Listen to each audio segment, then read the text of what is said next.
masih kuliah? SMA ada? SMP ada? Nggak ada ya? TK?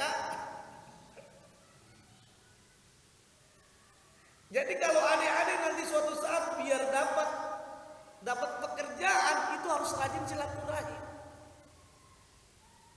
Karena dengan silaturahim tadi nambah rezeki itu silaturahim. Kalau adik-adik silaturahim minimal rajin, pas maghrib aja silaturahim ke masjid dapat rezeki. Iftar jamaah gratis. Minimal. Apalagi kadang-kadang kalau ada punya saudara dia kaya raya, dia punya jabatan yang pas, yang baik, yang bagus. Karena kita sebagai saudaranya rajin silaturahim, ketika ada lowongan pekerjaan bukan orang lain, tetapi siapa yang disuruh? Kita yang rajin silaturahim. Jika ingin rezeki kita melimpah berkah, rutinlah bersedekah, tidak harus menunggu kaya raya. Inilah yang Allah telah tegaskan di dalam surah ketiga. Surah 3 itu surah Ali Imran.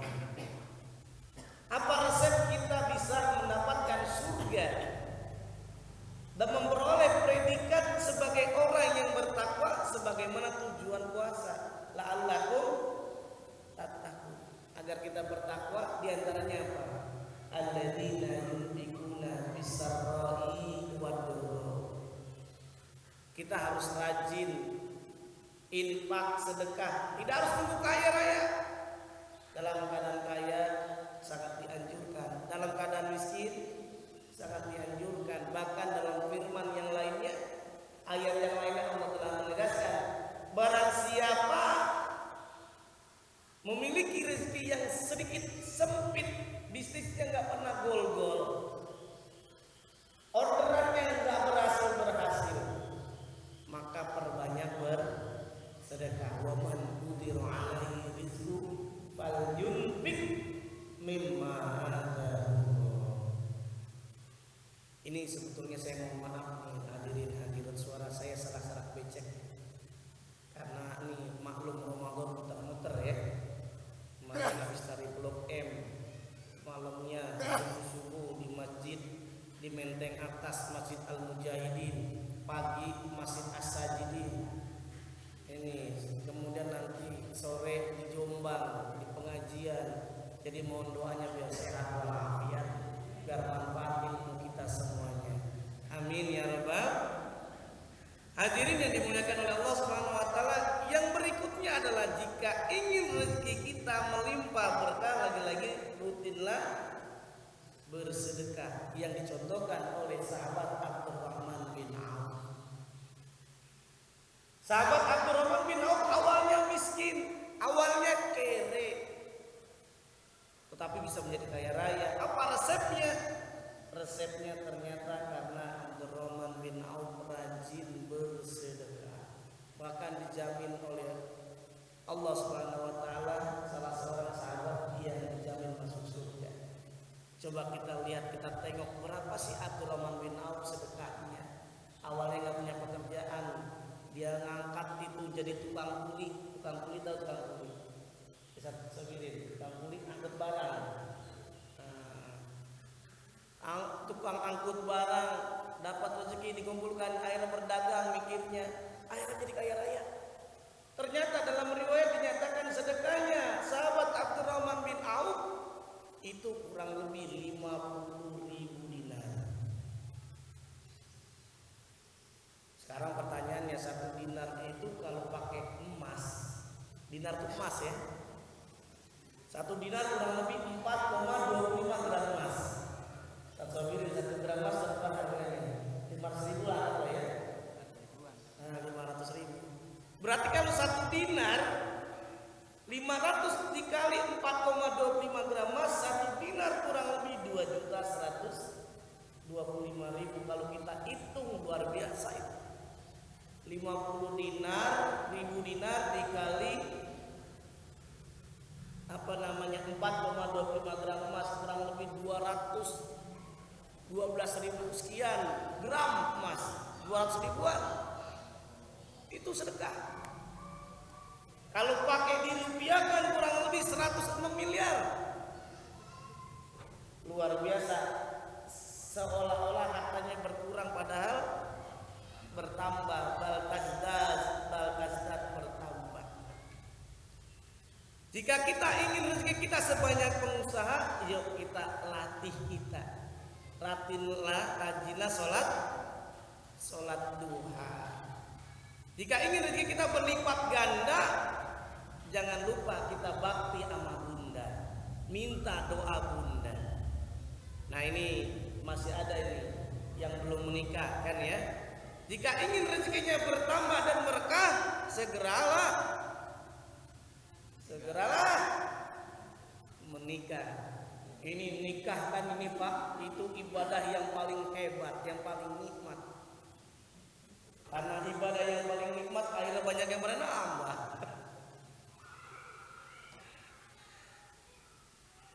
Jika ingin rezeki kita cukup untuk bekal, biasakan bertawakal. Udah tawakal saja kepada Allah, nikmat rasanya.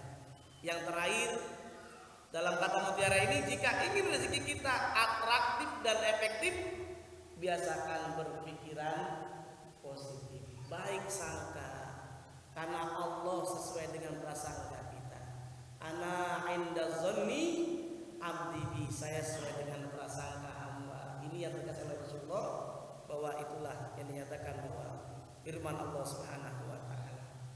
Nah ini kembali potensi zakat, infak, sedekah di Indonesia luar biasa sekali.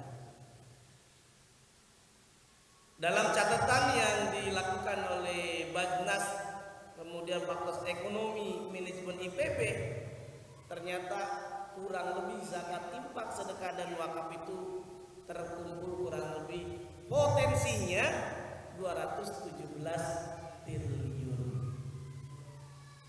Tahun 2013 1,8 triliun, 2012 1,5 triliun. Kalau sekarang berapa Mas?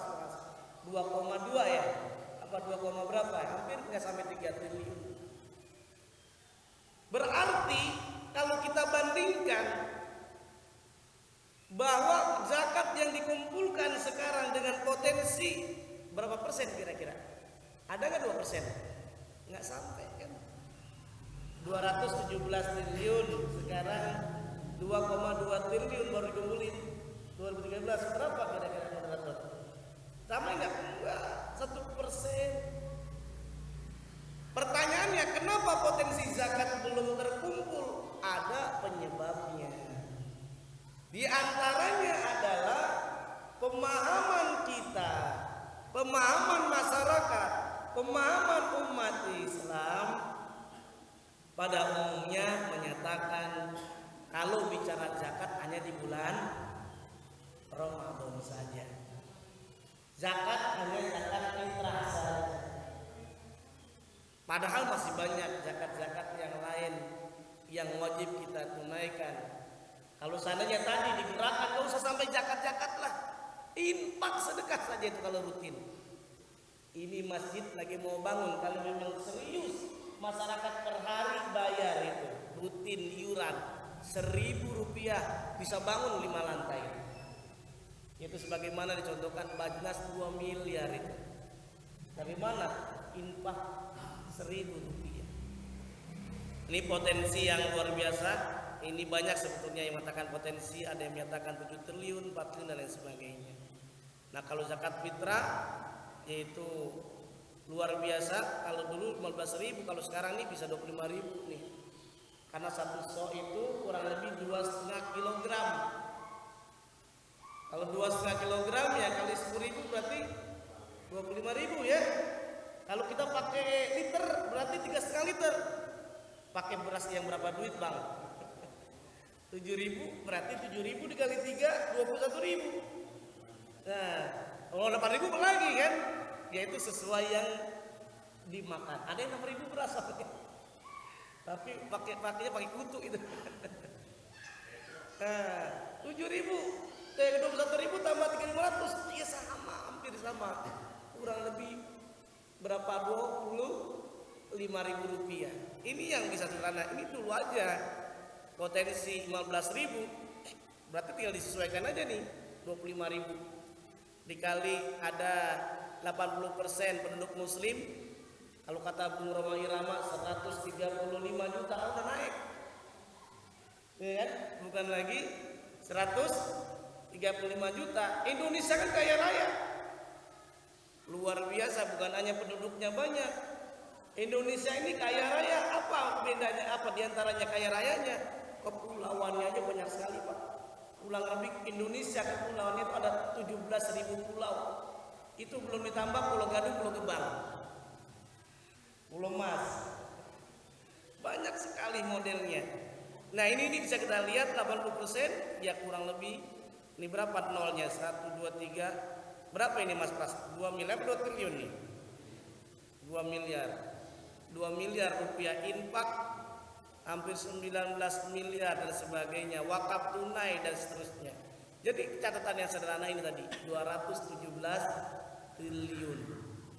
Nah ini yang bisa kita lihat kalau bicara tentang fikih. Fikih itu dalam bahasa Arab namanya al-fahimah, mengerti, memahami. Kalau dalam segi istilah fikih itu al-ilmu bil ahkamis syar'iyyah dan seterusnya. Secara rinci yang menjelaskan hukum-hukum Islam. Ya ini diantaranya bicara tentang dalil-dalil yang secara rinci. Kalau bicara tentang zakat sebetulnya wajib. Kalau kita lihat karena digandengkan dengan sholat, aqimus sholat wa atuz zakat. Dirikan sholat dan tunaikan zakat, itu digandengkan. Bahkan di dalam Al-Quran kata-kata yang bersandingan kata zakat dengan sholat itu sebanyak 33 kalimat. Luar biasa, aqimus sholat wa atuz zakat. Sehingga sangat penting sekali posisinya. Beda kalau puasa, kepentingannya untuk kita sendiri. Kita puasa buat siapa? Buat kita. Sholat buat siapa? Buat diri sendiri. Haji buat siapa? Buat diri sendiri. Baca syahadat buat diri sendiri. Coba zakat buat siapa? Bukan diri sendiri. Kita terkikis dari sifat iri, pelit, dengki, termasuk juga harta kita jadi bersih, termasuk juga bermanfaat bagi orang lain. Dan itu dengan kita berikan bantuan modal, kita kasih orang yang nggak bisa berobat, kita kasih berobat. Ini yang sangat luar biasa, yang sangat sederhana tentang zakat. Nah sekarang kita akan bahas tentang persamaan dan perbedaan zakat. Karena kalau bahas tentang fikih zakat ini kalau 2 jam nggak cukup. Saya aja di YMZ 2 hari masih kurang itu. Di Kementerian Agama jadi narasumber. Sama juga 2 hari nggak cukup juga. Karena Ustaz Sofirin ngaji aja 9 tahun masih bingung juga. Apalagi kita ini kan cuma berapa jam. Oke, Soimin soimat yang dimuliakan oleh Allah Subhanahu Wa Taala, ini dia. Yang perlu kita ingat kalau kita membahas zakat itu ada 2. Tadi yang sudah diulas pada awal-awal, namanya zakat apa? Zakat fitri atau zakat fitrah. Menurut Ibnu Rus dalam kitabnya Bidayatul Mujtahid disebutkan namanya zakatun nafsi. Ternyata jiwa kita ini, badan kita ini perlu disucikan, dibersihkan.